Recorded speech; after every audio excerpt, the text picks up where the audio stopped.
श्रमण रत्न प्रणत सागर जी महाराज के 44वें अवतरण दिवस के उपलक्ष्य में गुरु भक्त परिवार हुकुमचंद सेठी, इंदु सेठी, प्रवीण सेठी, मेघा सेठी, माहिर सेठी, सुरेश चंद सेठी, प्रकाश चंद सेठी, अशोक कुमार सेठी। जय जिन बंधु, समीचीन विकल्पों का सम्यक समाधान इस कार्यक्रम में मैं आप सभी का स्वागत करता हूँ। मुनि श्री के चरणों में बारंबार नमोस्तु करते हैं और आज के कार्यक्रम को सूत्र संचालित करने के लिए अनुकंपा करने की नमोस्तु। हम सभी का तीव्र पुण्योदय है कि परम पूज्य आचार्य भगवंत गुरुवर विशुद्ध सागर जी महाराज के मंगल सुभाशीष से उन्हीं के सुयोग्य शिष्य परम पूज्य मुनि श्री सुप्रभ सागर जी महाराज के मुखारविंद से हम सभी प्रतिदिन अपने अपने समीचीन विकल्पों का सम्यक समाधान प्राप्त कर रहे हैं। प्रारंभ करते हैं आज का सम्यक समाधान। और आज का पहला विकल्प सारंगपुर मध्य प्रदेश से डॉक्टर अंकित जैन पुरवाल परम पूज्य मुनिश्री के चरणों में बारंबार नमोस्तु निवेदित करते हुए अपना समीचीन विकल्प रख रहे हैं कि महाराज जी, सिद्धालय में विराजमान अनेक सिद्धात्माएं एक हैं अथवा अनेक हैं। हमारे समीचीन विकल्प का सम्यक समाधान करने की अनुकंपा करें। नमोस्तु महाराज जी, नमोस्तु। एक माही अनेक राजे, अनेक माही एक राजे। जो सिद्धशिला पर सिद्ध विराजमान है वे अनेक सिद्ध और अनेक नहीं, अपितु अगर आगम के परिप्रेक्ष्य में हम समझे तो अनंतानंत सिद्ध उस सिद्धालय में विराजमान है। जैसे कि आपने सुना पढ़ा होगा कि वह सिद्धालय एक स्थान है जहाँ पर शुद्ध आत्माएं अपने उस उत्कृष्ट पर्याय को, सिद्ध शुद्ध पर्याय को प्रकट करके उस स्थान पर शाश्वत सुख का आनंद लेने के लिए वहीं पर नित्य विराजमान होकर रह जाती। वह जो एक स्थान है जिसे हम सिद्धालय कहते हैं या उपचार से मोक्ष आदि कहते हैं, वह स्थान मात्र किसी 1, 2, 4 गिने चुने सिद्धों के रहने का स्थान नहीं है, अपितु जिन्होंने अपने 8 कर्मों को जीतकर उस सिद्ध अवस्था को, अपने उस स्वभाव पर्याय को प्राप्त कर लिया है, वह जीव उस सिद्धालय में विराजमान हो जाते हैं। इसलिए जरूरी नहीं है कि वहाँ वह 1, 2, 4 सिद्ध होते हैं। वहाँ जितने भी जीव मुक्ति को प्राप्त होते आए हैं और भविष्य में होंगे, वे सभी जीव उस सिद्धालय में ही विराजमान हो जाएंगे। और इसलिए वह जो सिद्धालय के सिद्धों की संख्या है वह 1, 2, 4 संख्यात असंख्यात नहीं है, अपितु वे सिद्ध अनंत हुए हैं। आने वाले समय में भी वे अनंत सिद्ध होते रहेंगे, इसलिए उनकी संख्या अनंतानंत ही मानना होगी। 1, 2, 4 या अनेक रूप संख्यात असंख्यात नहीं है, क्योंकि जैसे ही जीव यहाँ से इस मध्य लोक से मुक्ति को प्राप्त होता है, सीधा वह अपने इशु गति के द्वारा जहाँ से मुक्ति को प्राप्त होता है, बिल्कुल उसके सीधे ही दिशा में गमन करते हुए सीधे उतने ही ऊपर के स्थान पर जहाँ सिद्धालय है वहाँ पर जाकर वह लोकाकाश के अंतिम छोर तक कह दो या अपने उस वात वलय के अंतिम स्थान तक स्पर्श करते हुए नीचे की ओर खाली स्थान छोड़कर चिपक कर रह जाते हैं। जो वर्तमान में ये हमारी 2.5 द्वीप की भूमि है जहाँ से सिद्ध बनते हैं, जो मनुष्य लोक कहा जाता है, ऐसे 2.5 द्वीप के बराबर ही यानी 45 लाख योजन बराबर ही वह सिद्धशिला है। और उस 45 लाख योजन सिद्धशिला का कोई भी ऐसा स्थान शेष नहीं है कि जहाँ पर कोई सिद्ध भगवान विराजमान नहीं है, सिद्ध मुक्त आत्माएं विराजमान नहीं है। तात्पर्य यह हुआ कि 2.5 द्वीप में कोई ऐसा स्थान नहीं है जहाँ से सिद्ध भगवान या जहाँ से जीव मुक्ति को प्राप्त नहीं हुए हैं। कारण यही है कि जितना वह 2.5 द्वीप का क्षेत्र 45 लाख योजन है, उतना ही सिद्धशिला का स्थान 45 लाख योजन कहा गया।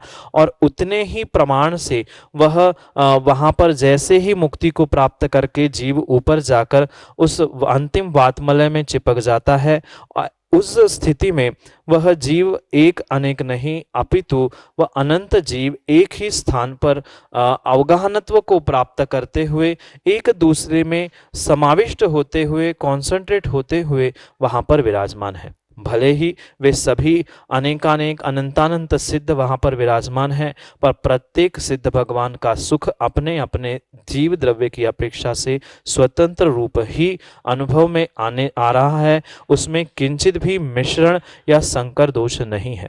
कहने के लिए मात्र वहां पर वे सभी आत्माएं एक माही अनेक होकर और अनेक में एक एक स्वतंत्र रूप से विराजमान तो होती है, पर परिपूर्ण रूप से अपना अस्तित्व किंचित भी वह नहीं खोती है। इसलिए जो सिद्धालय में वह सिद्ध भगवान या शुद्ध आत्माएं विराजमान है, भले ही एक दूसरे में वह विराजमान है। जैसे एक कमरे में एक बल्ब लगा, 2 लगे, 5 लगे, 10 लगे, वह प्रकाश धीरे धीरे तेज होता जाएगा, पर कभी दीवार तोड़कर बाहर नहीं जाता। ऐसे ही जो सिद्ध शुद्ध जीव है, वे सिद्धालय में पहुंचकर इतने वह सूक्ष्म जीव द्रव्य के जो सूक्ष्म प्रदेश होते हैं, वह एक दूसरे में समाविष्ट होकर भी अपने उस चैतन्य गुण को, स्वतंत्र गुण को नहीं छोड़ते हुए स्वतंत्र अपने ज्ञान दर्शन का, सुख का, वीर्य आदि गुणों का अनुभवन करने में तल्लीन होते हैं। इसलिए इन सभी बातों के परिप्रेक्ष्य में आपको यही निर्णय करना होगा कि वहाँ कोई संख्यात सिद्ध नहीं है, अनेक नहीं है, अपितु वहाँ अनंतानंत यानी जिसका कोई भी काउंट है ही नहीं है, ऐसे इन्फिनिट वहाँ पर सिद्ध है। क्योंकि जितने सिद्ध यहाँ से होते हैं वह तुरंत वही जाकर पहुँचते हैं एक समय के भीतर, और उनकी संख्या एक अनेक नहीं अपितु अनंतानंत है। यही आपके लिए सम्यक समाधान। अगला विकल्प राजा खेड़ा धौलपुर राजस्थान से राम कुमार जैन परम पूज्य मुनि श्री के चरणों में बारंबार नमोस्तु निवेदित करते हुए अपना समीचीन विकल्प रख रहे हैं कि महाराज जी, किसी वेदी के सामने गेट ना हो, दीवार हो, यानी कि प्रतिमा की भगवान जी की दृष्टि बाहर ना निकल रही हो, तो क्या दोष है? क्या उस दोष को मिटाने के लिए वेदी के सामने दीवार पर दर्पण लगा सकते हैं क्या? हमारे समीचीन विकल्प का सम्यक समाधान करने की अनुकंपा करें। नमोस्तु महाराज जी, नमोस्तु। वास्तु आदि के निमित्त से व्याख्यान करते हुए आचार्य भगवंत प्रत्येक वास्तु का यानी गृह वास्तु का, मंदिर वास्तु का आदि प्रत्येक वास्तु के विषय में बहुत सारी व्यवस्थाएं और बहुत सारी सिद्धांतों का प्ररूपण करते। जैसे कि कई बार हम कह चुके कि ये वास्तु आदि एकमात्र निमित्त भूत है और जीव का, समाज का और तद व्यक्तियों का स्वयं का जैसे पुण्य पाप का उदय रहता है, उसके हिसाब से ही उनके लिए ये वास्तु आदि कार्यकारी, सहकारी आदि बनती है, अन्यथा नहीं बनती। पर जो वास्तु शास्त्रों में, आगम ग्रंथों में आचार्य भगवंतों ने इसके विषय में विशेष रूप से जो टिप्पणियां की है, सिद्धांत बनाए हैं, यह परम सत्य सिद्धांत है। जो भी भगवान वेदी पर विराजमान किए जाते हैं, उस भगवान की प्रतिमा की किंचित भी किसी भी प्रकार से दृष्टि किसी पिलर के द्वारा, किसी जाली के द्वारा, किसी दरवाजे के द्वारा, किसी दीवार आदि के द्वारा किंचित भी बाधित, खंडित नहीं होनी चाहिए। मुख्यतः से ये सिद्धांत जो मंदिर के मूलनायक आदि होते हैं, उनके विषय में परिपूर्ण रूप से इस विषय को लागू करना अनिवार्य ही कहा जाता है। जैसे किसी मंदिर के जो मूलनायक हुआ करते हैं, उनके विषय में तो ये सिद्धांत अकाट्य ही होना चाहिए कि उनकी दृष्टि जितने अंशों में जो दरवाजे आदि की आय, प्रतिमा आदि की आय, वेदी आदि की आय, इन सब का गणित लगाकर उसके विषय में बिल्कुल भगवान की दृष्टि उस आय के हिसाब से उस गेट के ये गेट या दरवाजे से बाहर निकलनी आवश्यक होती। पर वह जो मूलनायक मंदिर के विषय में ये सिद्धांत बताया है, सर्वथा अगर ये संभव नहीं है कि अन्य वेदियों के सामने हम दरवाजा बना पाए या भगवान की दृष्टि बाहर नहीं निकाल पाए, तो बहुत सारे ऐसे उपाय भी आचार्य भगवंतों ने बनाए हैं जिसके द्वारा हम उस वास्तु में सुधार करते। मात्र वास्तु के नाम से अगर हम प्रत्येक स्थानों पर तोड़फोड़ करके बदलाव चाहते हैं तो ये किंचित भी आगम के परिप्रेक्ष्य में उस वास्तु का उपचार नहीं है। कभी कुछ अंशों में सुधार के रूप में कुछ तोड़ना फोड़ना भी संभव हो सकता है, पर अधिकांश रूप में आचार्य भगवंतों ने पुराने वास्तु का जीर्णोद्धार के विषय में भी स्पष्ट रूप से लिखा है कि जो परिपूर्ण रूप से जीर्ण शीर्ण अगर वास्तु नहीं हुई है मंदिर की, तो उसको मिटाकर उसको पुनः निर्माण करना यानी बहुत बड़े पाप का आश्रय करने के ही बराबर है।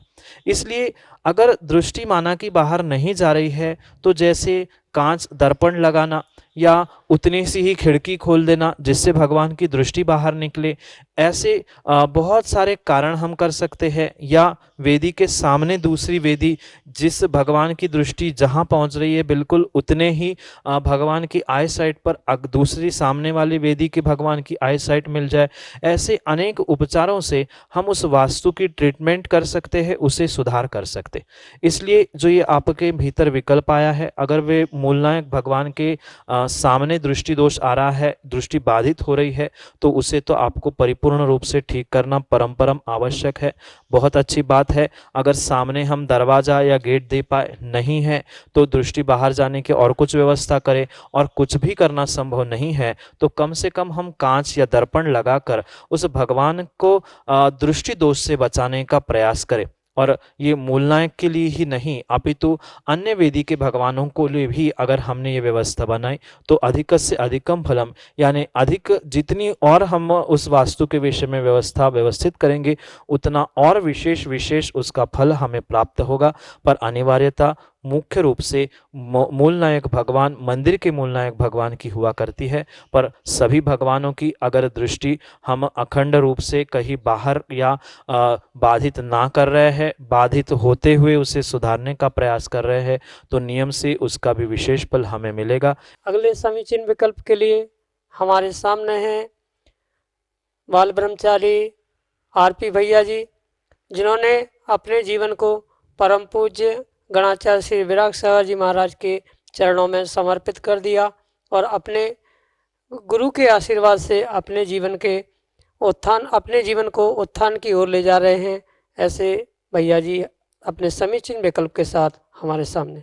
मुनिश्री, मेरे मन में एक विकल्प चल रहा है कि आजकल हम देखते हैं कि वर्तमान युग के ऐसे कई शास्त्र हैं जिनको मूल गाथाओं के अलावा उनका सार लिखा जा रहा है और उनको प्रकाशित किया जा रहा है। ऐसे जो शास्त्र हैं जिनमें मूल गाथाएं नहीं आ रही हैं, उनसे कहीं ना कहीं थोड़ा बहुत भ्रांति पैदा होती है। क्या ऐसे शास्त्रों का प्रकाशित होना उचित है? क्या यह शास्त्र मिथ्या दर्शन को बढ़ावा नहीं देंगे? क्या कृपया कर हमारी शंका का समाधान कर हमें अनुग्रहित करें। नमोस्तु भगवान, नमोस्तु नमोस्तु। ये परम सत्य बात है। वर्तमान में बहुत सारे जीव, बहुत सारे प्रकाशक वह आगम के सार को या वास्तविक आगम को ना समझने के कारण उसे सर्व सामान्य रूप से सबके सामने लाने के चक्कर में उसे संक्षेप रूप से या उसे सार रूप से दूसरों को प्रदान कर रहे हैं।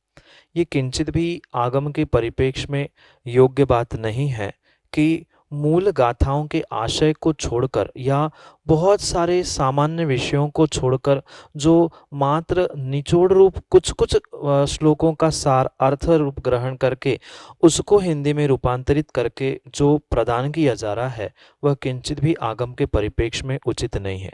भले ही वह मिथ्या ज्ञान नहीं है, पर फिर भी वह सम्यक ज्ञान को हानि पहुंचाने वाला अवश्य हो सकता है। जो परिपूर्ण रूप से विपरीत ज्ञान होता है, जिसमें संशय उत्पन्न होता है, भ्रांति उत्पन्न होती है, ऐसा ज्ञान तो मिथ्या ज्ञान हो सकता है, पर यहाँ भ्रांति नहीं है, अपितु उस आवश्यक श्लोकों को ही लेना या जो अपने मन का विषय नहीं है उनको छोड़कर अन्यथा श्लोकों को वहाँ ग्रहण करना, ये परिपूर्ण रूप से सम्यक ज्ञान में दोष कहा जा सकता है। इसलिए आगम के परिप्रेक्ष्य में यह क्रिया किंचित भी उचित नहीं है। जो जैसा भगवान आचार्य भगवंतों का अभिप्राय है, उस अभिप्राय को समझकर ही उसका सार और उसका भावार्थ ग्रहण करना होगा। बहुत सारे जीवों का ये तर्क होता है कि हमने मात्र भावार्थ ग्रहण करके उसे प्रदान किया है, पर भावार्थ भी वही होता है जो वास्तविक श्लोकार्थ या आगमार्थ, मतार्थ, नयार्थ, इन सबको लेकर जो एक सार संदर्भित अर्थ किया जाता है, वास्तव में वही भावार्थ होता है। भावार्थ में कहीं भी कोई विषय, कोई श्लोक कुछ भी नहीं छोड़ा जाता, भले ही एक पंक्ति में चंद अक्षरों में उसका भाव गर्भित किया जाता है, पर कोई भी श्लोक का अर्थ अपने मान्यता के अनुसार से छोड़ना या घटाना बढ़ाना ये किंचित भी योग्य नहीं है। इसलिए जो आगम के परिप्रेक्ष्य में ऐसा कार्य करते हैं, आगम की काटछाट करते हैं, उसको संक्षेपीकरण करके सारभूत कहते हैं, वह उनका सब कुछ करना मात्र और मात्र स्वयं के लिए ज्ञानावरणी, दर्शनावरणी आदि पाप कर्मों का आश्रव करने के लिए ही कारणभूत है। और ऐसे शास्त्र और ऐसे ग्रंथ पढ़ने से वर्तमान में बहुत सारे जीव भ्रमित भी हो रहे हैं, वह भ्रमित करने के लिए भी निमित्त बन रहे हैं, इसलिए पुनः उसका आश्रय भी कर रहे हैं। पर यह क्रिया उनकी आगम की परिप्रेक्ष्य में किंचित भी उचित नहीं है, वह अनुचित ही कहलाएगी। भले ही वह मिथ्यात्व की कोटि में परिपूर्ण रूप से पहुंचे नहीं पहुंचे, पर सम्यक ज्ञान को हानि पहुंचाने वाली होने से कथनचित मिथ्या मार्ग तक पहुंचाने के लिए या किसी को भ्रम उत्पन्न करने के लिए अगर सहयोगी बन रही है तो मिथ्या ज्ञान रूप भी हो, उसमें कोई शंका नहीं है। क्या निकाला है, क्या रखा है, क्या जोड़ा है, उस पर यह निर्भर करता है, पर परिपूर्ण रूप से वह सम्यक ज्ञान में तो दोष है ही। यह करना उन जीवों को किंचित भी योग्य नहीं है। यही आपके लिए अगला विकल्प झारखंड झुमरी तलैया से श्रीमती किरण जैन ढोलिया ऑडियो मैसेज के साथ अपने समीचीन विकल्प के रूप में हमारे सामने। किरण जैन ठोलिया झुमरी तिलैया झारखंड। महाराज जी, मैं रोज आपका विकल्प समाधान सुनती हूँ। महाराज जी, मेरे मन में एक विकल्प है कि भाई को भाई नहीं चाहिए, सिर्फ पैसा चाहिए, तो उस भाई को क्या करना चाहिए? भाई बड़ा न भैया, सबसे बड़ा रुपया। ये संसार की वर्तमान की स्थिति माँ बिल्कुल ऐसी ही हुई है। ना बहन, भाई, माता पिता आज वर्तमान में उस रुपयों के, पैसों के और धन के आगे जो ये अपने सगे संबंधियों के जो संबंध या रिलेशन बनाए गए हैं, उन सबसे हावी होने वाला या उन सब पर भारी होने वाला अगर कोई संबंध है तो उसका नाम वह रुपयों का, पैसों का संबंध ही है।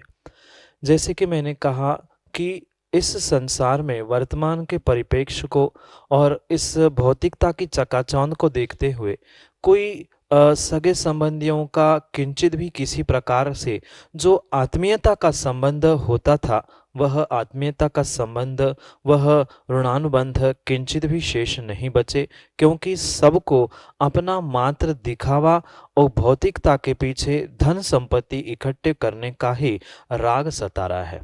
जिसके पास जितना अधिक धन संचय है, जिसके पास जितना अधिक परिग्रह है, व्यक्ति उतना ही अपने आप को बहुत बड़ा आदमी समझता है। पर व्यक्ति भूल जाता है कि कभी भी व्यक्ति अपने कमाई से अपनी कीमत नहीं बढ़ाता, अपितु अपनी सोच और अपनी कमाई से वह अपनी कीमत से ही अपने जीवन की कीमत बढ़ाता है। जो उसने पैसों की कमाई की थी वह भिन्न विषय था, और जीवन में अपनी सोच और ये अच्छे संबंध, रिश्ते, नाते, उसके द्वारा जो जीवन में उसने कीमत बढ़ाई थी अपनी और उन सब की, वास्तव में उस कीमत से ही उसके जीवन की कीमत थी। या अगर ऐसा मैं कह दूं, जो सगे संबंधी, रिश्तेदार आदि आदि को हमने आत्मीयता दी है, जो हमारे सहयोगी है उनको जो हमने आत्मीयता दी है, उनकी आत्मीयता से ही हमारे जीवन की और हमारी कीमत है, ना कोई हमारी दिन भर की कमाई से हमारी कीमत बढ़ रही। इसलिए व्यक्ति उस भावुकता में आके कह दो, कषाय के कारण कह दो, पता नहीं किस किस कारणों से भौतिकता के इस दिखावे के चक्कर में धन और उस अर्थ का संग्रह करने के पीछे वह अपने सगे भाई बहन के रिश्ते को भी वह नष्ट कर देता है। इतना ही नहीं, जैसे कि आपने अनुभव भी किया हो और देखा भी हो, जितने भी कोर्ट आदि में भी वह एक दूसरे के सामने खड़े होकर पैसे धन जायदाद के लिए लड़ने वाले हैं, वे कोई पड़ोसी या दूर का कोई नहीं है, अपितु बेटा माँ भाई बहन यही आपस में धन के लिए लड़ रहे हैं, रुपयों के लिए लड़ रहे हैं। अभी नहीं, पुराणों में भी कई सारे ऐसे परिग्रह को लेकर लड़ने वालों की कथाएं कहानियां आपने सुनी होगी। इतना ही नहीं, बड़े बड़े पुरुषों के विषय में भी उस धन को लेकर और अपने राज्य आदि को लेकर मान कसाय के लोभ कसाय के पीछे लड़ाई भी आपने सुनी होगी। मैं तो कहता हूँ, अगर ऐसा कोई भाई हमें मिला है तो हम अगर वास्तव में जीवन में चैन और सुख शांति चाहते हैं तो जितनी हम में शक्ति है उतने रुपए पैसे जो भी उसकी मांग है उसको दे दिए जाए, और कम से कम हम उस देन देन के विषय में तो अपने तनाव से मुक्ति प्राप्त कर ले। क्योंकि जब तक हम उस द्रव्य को दे नहीं रहे हैं या वह व्यक्ति प्राप्त नहीं कर पा रहा है, तब तक वह बार बार हमें टॉर्चर करेगा, वह उसकी बात सुनकर पुनः हम चिंता में आए। अगर वास्तव में हमारे पास उतनी शक्ति है और सामर्थ्य है तो बस इतना ही होगा। बहुत अच्छा होता कि संबंध वह रिश्ते लंबे समय तक चलते, पर नहीं चल रहे हैं तो कम से कम हम उन संबंधों के पीछे पुनः दुख दर्द परेशानी और बार बार की टेंशन छोड़ दे। जो जैसा जिसको चाहिए, अगर वास्तव में हम सामर्थ्यवान हैं तो उनको दे दिए जाए, अगर वास्तव में उतना सामर्थ्य नहीं है तो देने का प्रयास कर दे या उसको समझा दे कि आने वाले समय में दे दो। क्योंकि वह रुपये के आगे पैसों के आगे हर कोई व्यक्ति वर्तमान में अंधा हो रहा है। सब रिश्ते नाते माता पिता को तक बेटा भूल रहा है, फिर तो ये भाई बहन का सहोदर का नाता भी यह सहजता से ही टूटता है। क्योंकि ये दुनिया स्वार्थ से भरी हुई है। कभी कभी बहन भी उसी भाई को सोने चांदी की राखी बांधती है जो भाई उसके लिए बड़ा लिफाफा उस रक्षाबंधन या दूज आदि के दिन देता है। ये प्रत्येक जीव की स्वार्थ की और धन संपत्ति को देखकर ही परिणति चल रही है। क्योंकि इस संसार में न माँ न बड़ा भैया, सबसे बड़ा रुपया, यह सिद्धांत लागू है। आप दे दो और छुट्टी करके शांति प्राप्त कर लो, यही आपके लिए समय। अगले समीचीन विकल्प के लिए श्रीमती सीमा जैन छावड़ा कलकत्ता से अपने ऑडियो मैसेज के साथ हमारे सामने। सम्यक समीचीन समाधान में गुरुवर के चरणों में मेरा कोटि कोटि नमन। गुरुवर, मेरी ये शंका थी कि मेरे पूजा घर में पद्मावती माता की फोटो है और गणेश और लक्ष्मी की मट्टी की मूर्ति है, तो मैं अज्ञानतावश पहले से मैं रखी हुई हूँ और पद्मावती माता को पहले मैं पूजती थी, अब मैं पूजती नहीं हूँ। जब मुझे समझ में आ गया तो महाराज से मेरी शंका यही थी कि मैं इन मूर्ति को और पद्मावती की जो फोटो है उसे मैं क्या करूँ? क्या मैं उसे पानी में बहा सकती हूँ?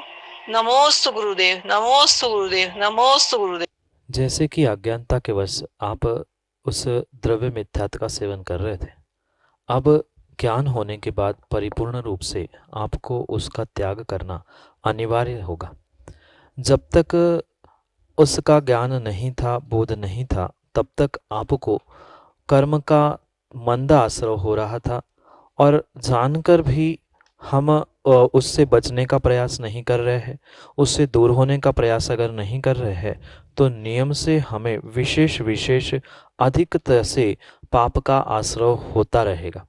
इसलिए बहुत अच्छी बात है कि जो आपको बोध हो गया है, ज्ञान हो गया है, तो उसे वास्तव में चरितार्थ करने का आप प्रयास करें। और चरितार्थ करने के लिए हम ऐसा नहीं कह सकते सर्वथा कि उसका कहीं जाकर एकदम से ऐसा विसर्जन किया जाए, क्योंकि ये बात भी समझना, कैसे ही हो कुछ भी हो, आपने कई वर्षों तक उनको पूजा है, आराधना की है, हो सकता है वहाँ कोई देव का स्थान बन गया हो और बिना क्षमा याचना के, बिना कुछ क्रिया किए बिना अगर आप ऐसा कार्य करोगे, हो सकता है भविष्य में आपको किसी प्रकार से पीड़ा, कष्ट या बाधा पहुंच सकती।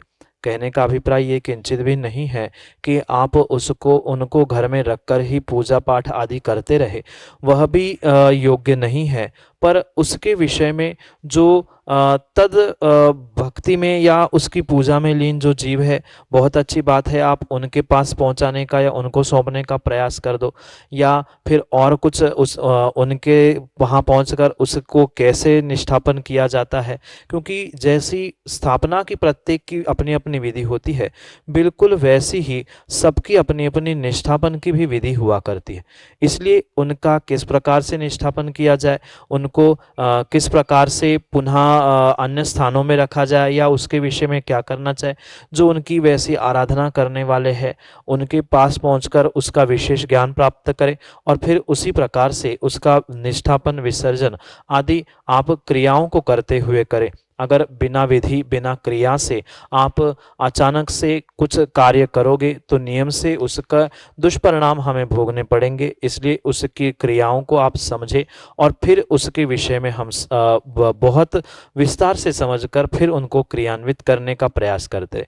रही बात जो पद्मावती देव की फोटो आदि आपने रखी है, वह ये बात परम सत्य समझना, वह पद्मावती देवी मात्र चतुर निकाय के देवों में से एक जिन शासन देवी तो हो सकती है, पर भगवान की बराबरी में रखकर उनकी फोटो, उनकी प्रतिमा आदि पूजना किंचित भी योग्य नहीं है। पर मात्र वहाँ से आपके उस मंदिर में अगर भगवान आदि विराजमान है, प्रतिमा आदि है या जो कुछ भी है, उनसे अलग करके उस फोटो का आप रख लो तो उसमें कोई बाधा नहीं है। पर किंचित भी उसे भगवान मानकर, देवाधिदेव मानकर अगर पूज रहे हैं तो वह नियम से मिथ्यात है। जय जैन बंधु, आप हम सभी लाभ ले रहे थे सम्यक समाधान इस कार्यक्रम का।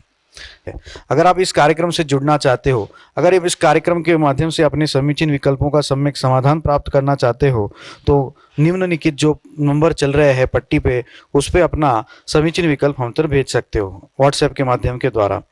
आपकी सुविधा के लिए मैं यह नंबर दोहराता हूँ, 8707548811 8707548811। अगर आप ईमेल से अपना विकल्प भेजना चाहते हो तो samyak.samadhan@gmail.com इसके माध्यम से अपना समीचीन विकल्प हम तक भेज सकते हो। मैं मुनिश्री के चरणों में बारंबार नमोस्तु करता हूँ और आज के कार्यक्रम को यही विराम देता हूँ।